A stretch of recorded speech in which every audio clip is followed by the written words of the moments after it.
Idukki Anakkara government higher secondary സ്കൂളിൽ ഓഫീസും കുട്ടികളുടെ കമ്പ്യൂട്ടർ ലാബും സ്റ്റാഫ് റൂമും പ്രവർത്തിക്കുന്നത് ഫിറ്റ്നസ് ഇല്ലാത്ത കെട്ടിടത്തിൽ. കാലപ്പഴക്കം മൂലം അപകടാവസ്ഥയിലായ കെട്ടിടത്തിൽ ജീവൻ പണയം വെച്ചാണ് അധ്യാപകർ ഇരിക്കുന്നത്. പുതിയ കെട്ടിടത്തിന്റെ പണികൾ ഇഴഞ്ഞു നീങ്ങുന്നതും പ്രതിസന്ധി രൂക്ഷമാക്കുന്നുണ്ട്. സുബിൻ തോമസ് ഒപ്പം ചേരുന്നു. സുബിൻ, ഇതിപ്പോൾ സംസ്ഥാന വ്യാപകമായി ഇത്തരം പരാതികൾ ഉയർന്നു കേൾക്കുന്നുണ്ട്. സ്കൂളുകളുടെ അവസ്ഥ ഓരോ വർഷവും ഫിറ്റ്നസ് പുതുക്കി അതാ സ്കൂളിലെ കെട്ടിടങ്ങൾ മാത്രമല്ല ബസ് അടക്കം പുതുക്കി ഉറപ്പുവരുത്തിയ ശേഷമാണ് തുറക്കേണ്ടത്. കാര്യം കുട്ടികളാണ് അവിടേക്ക് വരുന്നത്, കുരുന്നുകൾ. ഇതിപ്പോൾ എന്താണ്? പ്രധാനമായും ഏകദേശം 50 വർഷത്തോളം പഴക്കമുള്ള ഒരു കെട്ടിടമാണ് നിലവിൽ ഇത് എന്നുള്ളതാണ് ഏറ്റവും പ്രധാനപ്പെട്ട കാര്യം. ഈ കെട്ടിടത്തിലാണ് ഇപ്പോഴും ഈ ഓഫീസ് റൂമും സ്റ്റാഫ് റൂമും കുട്ടികളുടെ കമ്പ്യൂട്ടർ ലാബും പ്രവർത്തിക്കുന്നത്. കഴിഞ്ഞ വർഷം മുതലാണ് ഇത്തരത്തിൽ ഈ ഒരു കെട്ടിടത്തിന്റെ ഫിറ്റ്നസ് നൽകാതെ വരുന്ന ഒരു സാഹചര്യം ഉണ്ടായത്. നമ്മൾ ദൃശ്യങ്ങൾക്ക് കണ്ടാൽ തന്നെ അറിയാം, അതിന്റെ കോൺക്രീറ്റ് മൊത്തം അടർന്ന് താഴെ വീണ് ഈ കോൺക്രീറ്റ് കമ്പികൾ തെളിഞ്ഞു നിൽക്കുന്ന സാഹചര്യമുണ്ട്.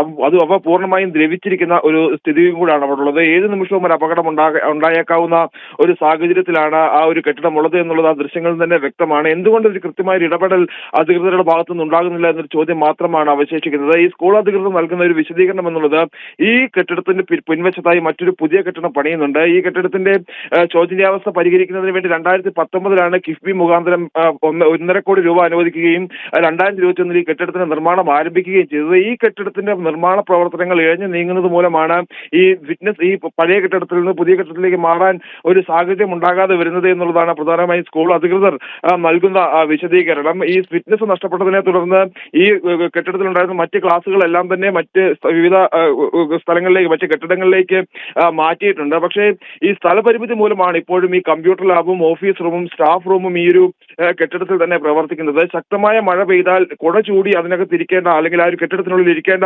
ഒരവസ്ഥയിലാണ് അധ്യാപകരും ഈ പ്രധാന അധ്യാപകരും ഉള്ളത് എന്നുള്ളതാണ് ഏറ്റവും പ്രധാനപ്പെട്ട കാര്യം. കൂടാതെ ഇത്തരത്തിൽ ലക്ഷങ്ങൾ മുടക്കി വാങ്ങിയ ഇലക്ട്രോണിക് ഉപകരണങ്ങൾ, കമ്പ്യൂട്ടർ ഉൾപ്പെടെയുള്ള സാധനങ്ങളും ഈ ഒരു ഫിറ്റ്നസ് ഇല്ലാത്ത ഈ ചോരുന്ന കെട്ടിടത്തിൽ ഇരിക്കുന്നു എന്നുള്ളതും എടുത്ത് പറയേണ്ടതായിട്ടുള്ള ഒരു കാര്യമാണ്. ഈ ഒരു കെട്ടിടത്തിന്, അതായത് പുതുതായി നിർമ്മിക്കുന്ന ഓഫീസ് സമുച്ചയത്തിന്റെ നിർമ്മാണം എന്ന് പൂർത്തീകരിക്കാനാകുമെന്നുള്ളതിൽ ഇപ്പോഴും ഒരു വ്യക്തതയില്ല. അതായത് ഈ രൂപരേഖയിൽ വ്യത്യാസം വരുത്തിയിട്ടുണ്ട്. ഈ പുതിയ കെട്ടിടത്തിന്റെ രൂപരേഖ ഒറ്റനില കെട്ടിടമായി പണിയാനാണ് ആദ്യഘട്ടത്തിൽ തീരുമാനിച്ചിരുന്നത്. അതിനുശേഷം അത് ഇരുനില കെട്ടിടമായി രൂപരേഖ മാറ്റുകയായിരുന്നു. ഇനിയിപ്പോൾ ഒരു 15 ലക്ഷത്തിലധികം രൂപ കൂടി ലഭിച്ചെങ്കിൽ മാത്രമേ ഈ ഒരു നിർമ്മാണ പ്രവർത്തനങ്ങൾ പൂർത്തീകരിക്കാനാവൂ. അതുകൊണ്ടാണ് നിലവിൽ ഇപ്പോൾ ഈ ഒരു പണികൾ പൂർണ്ണമായും മുടങ്ങിക്കിടക്കുന്നത്.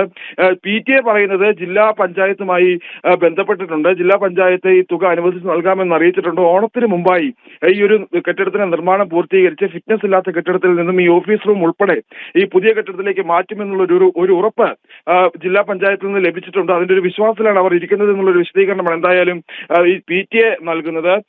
അതേസമയം അത്രയും കാലത്തോളം, അതായത് വരുന്ന ഓണക്കാലം വരെ ഈ ഒരു ഫിറ്റ്നസ് ഇല്ലാത്ത കെട്ടിടത്തിൽ ഈ കുട്ടികൾ കമ്പ്യൂട്ടർ ലാബിൽ ഉപയോഗിക്കുകയും ഈ ഓഫീസ് അധ്യാപകർ ഈ കെട്ടിടത്തിൽ തന്നെ ഇരിക്കുകയും ചെയ്യുന്ന സ്ഥിതിയാണ് നിലവിൽ ഇപ്പോൾ സംജാതമായിട്ടുള്ളത്. അടിയന്തരമായ ഇടപെടൽ ഉണ്ടായില്ലെങ്കിൽ സമാനമായ, കേരളത്തിൽ ഇതിനു മുമ്പ് സമാനമായ അപകടങ്ങൾ ഉണ്ടായിട്ടുണ്ട്. ഈ കെട്ടിടങ്ങൾ ഇടിഞ്ഞു വീണുള്ള അപകടങ്ങൾ ഉണ്ടായിട്ടുണ്ട്. സമാനമായ ഒരു അപകടം ഉണ്ടാവാനുള്ള സാധ്യത ഒരിക്കലും തള്ളിക്കളയാനാവില്ല. ശരി. Idukki Anakkara government higher secondary സ്കൂളിൽ ഓഫീസും കുട്ടികളുടെ കമ്പ്യൂട്ടർ ലാബും സ്റ്റാഫ് റൂമും പ്രവർത്തിക്കുന്നത് ഫിറ്റ്നസ് ഇല്ലാത്ത കെട്ടിടത്തിൽ. 50 വർഷത്തോളം പഴക്കമുള്ള കെട്ടിടമാണ്. ജീവൻ പണയം വെച്ചാണ് ഇവിടെ അധ്യാപകരടക്കം ഇരിക്കുന്നത്. വിവരങ്ങൾ നൽകുകയായിരുന്നു സുബിൻ തോമസ്.